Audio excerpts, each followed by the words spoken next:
මිනිස්සුන්ට පුළුවන් උදේ පාන්දර නැගිටපු ගමන් ගෙදර බොහොම අඩුයි.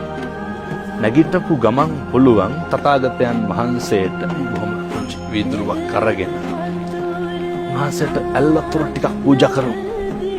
පින් සිද්ධ වෙනවනේ පින්නතුනි. පින් සිද්ධ වෙන්නේ නැත්නම් පින් සිද්ධ වෙනවා.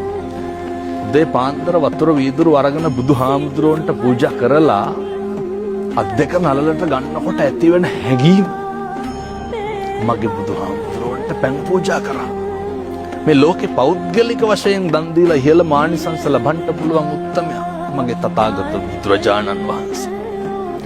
උදේ පාන්දර තථාගතයන් වහන්සේට පැන් ටික පූජා කරන ගෙදරක කලකෝලහල ඇතිවෙන්න වෙලාවක් නැහැ. මේවා අපේ තාත්තලා කරන්න ඕන වැඩ. එතකොට තමයි දරුවෝ ඒවා බලන්නේ. එතකොට තමයි මේ ගෙදර පවුලේ තෘප්තිය රඳා පවතින්නේ. ඕක හෙට ඉඳන් කරන්න. ඕක කරන්න පුළුවන්. ඕක බැරිකමද පින්නතුනි නොකරනකම.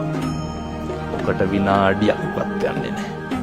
හැබැයි ආනිසංසය බොහොම ඉහළයි.